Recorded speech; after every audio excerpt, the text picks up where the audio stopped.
Shalom and blessings, warriors of Yahuah and the truth. We are on Magisterium video number 32, introducing the Nicolaitans. Tongues and languages versus ears and hearing.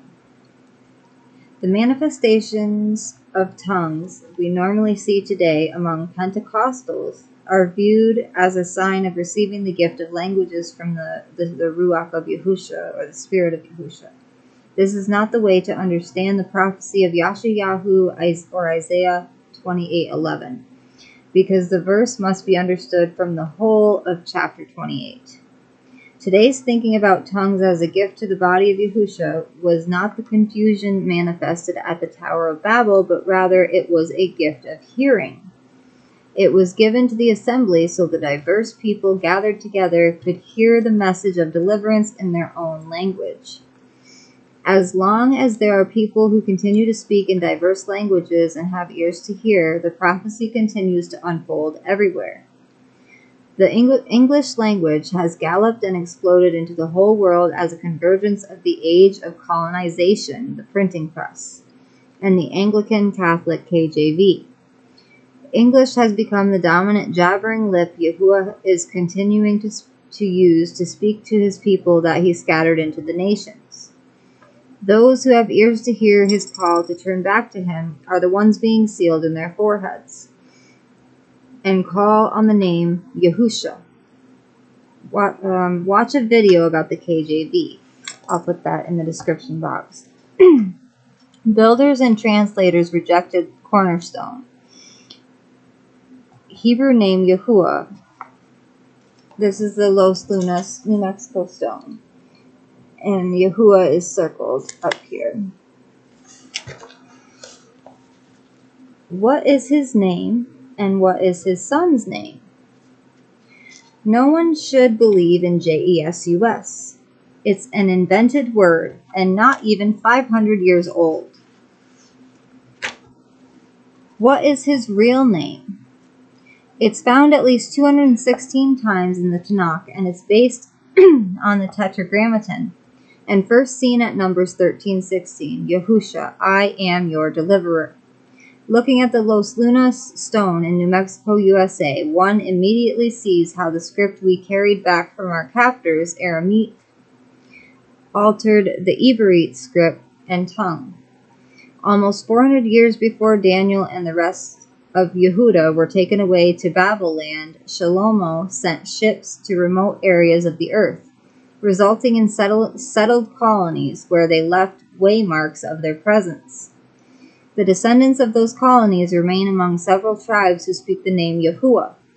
One of them is the Cherokee, an indigenous tribe in North America. Their name for the Great Spirit is uttered with all vowels, exactly as Clement rendered the transliteration in Greek letters IAOUE. Yusef ben Mattiyahu, Flavius Josephus saw the Iberite script on the headpiece of the Kohen Haggadol and the name written in 4 vowels. He did not see it written in the script of our captors. Aramite, he called it Iberite. That is Hebrew in today's vernacular. The DSS contain no vowel marks. The letters themselves are enough to pronounce the language. The Nukud marks appeared in the 8th century CE and are best ignored. Yashayahu 9:16, for those who guide this people are leading them astray, and those who are guided by them are brought into confusion. The next section is, what is the pearl of great price?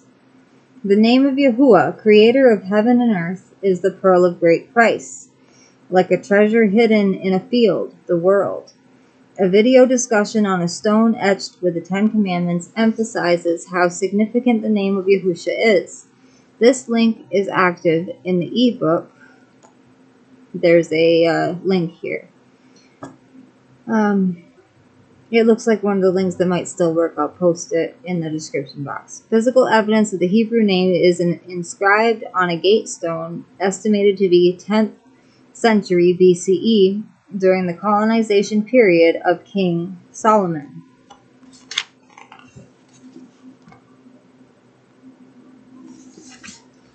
Nazarene only trust in Yahusha for truth because he purchased us with his own blood.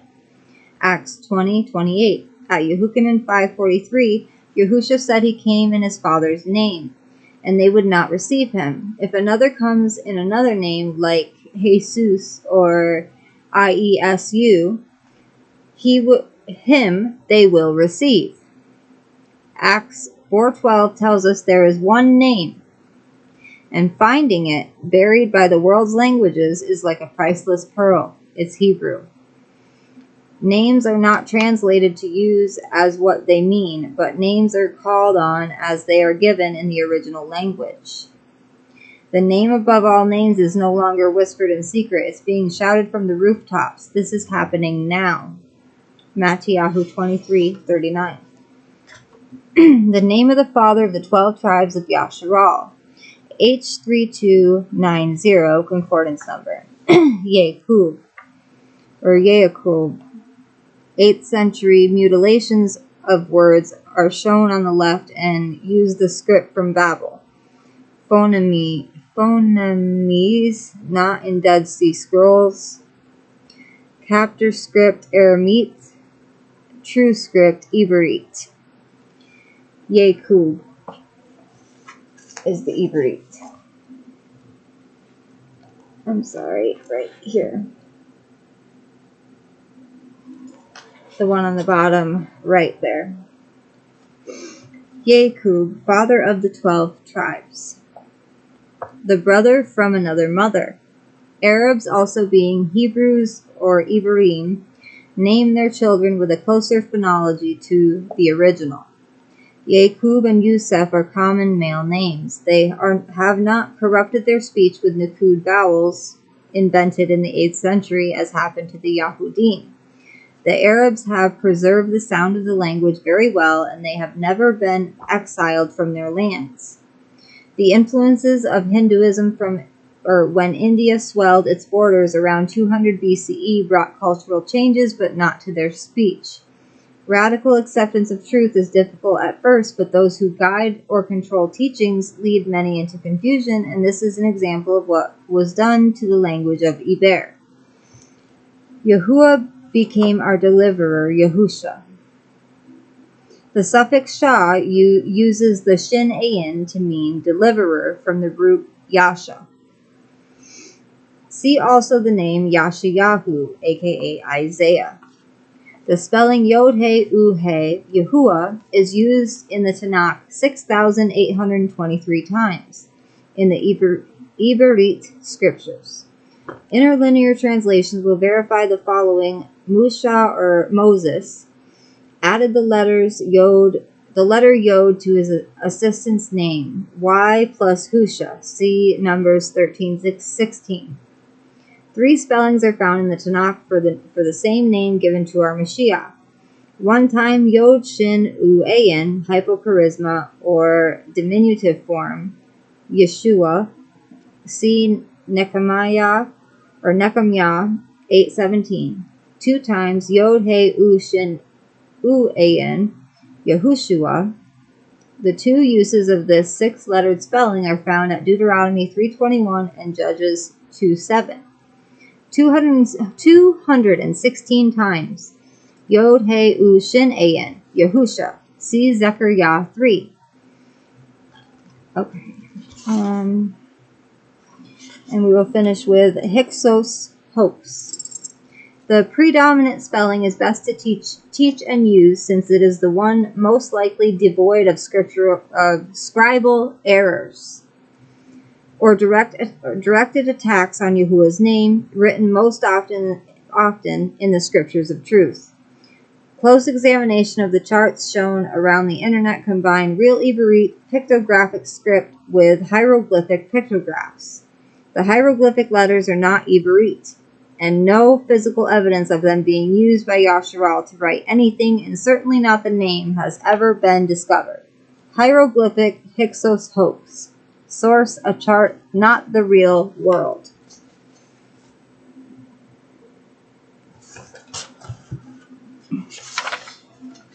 Hieroglyphics is not a script used by the prophets in any of the writings. but has become very important to teachers on the internet. As for the meaning of the suffix shin-ayin or sha, teachers differ in the contextual meaning of it, which is easily corrected when we study. It comes from the same root seen in the names Elisha or Elisha and Yashayahu or Isaiah.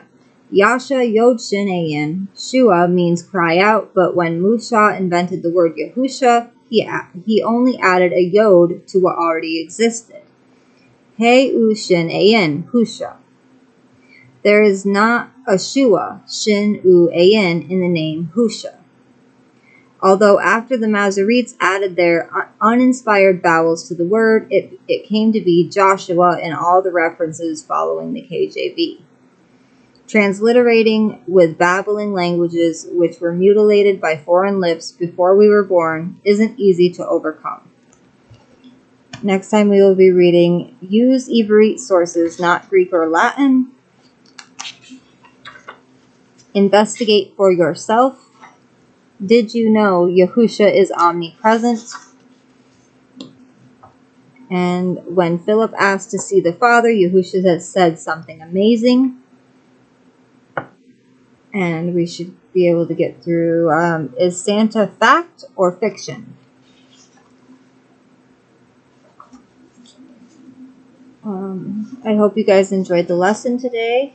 I'm going to do a praise song to Yahuah. That's my favorite part.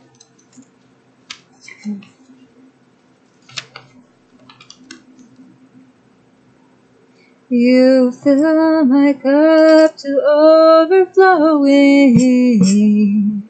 Keep my heart full of joy. Your compassion and mercy. Oh, Abba Yahuah, I will never let you down. You lift me up. You lift me up. When I think there's no coming back or turning around, my feet are firmly planted on the ground. I can't wait to see you coming on a cloud of righteousness. Yahuah, as long as I have you, I know I will never fall. And your loving kindness carries me through. If I were to fall, you are always right there to catch me. I am steadfast in Amunah, faithful and true. Filled with your loving kindness, seeking out the lost sheep who wander out of your pasture, who stumbled off the narrow way. I'm waiting in anticipation in my white garments for your coming day. I love you all with an everlasting love, as our Abba Yahuah and the Shamayim loves each and every one of us. Shalom and blessings, warriors of Yahuah and the truth.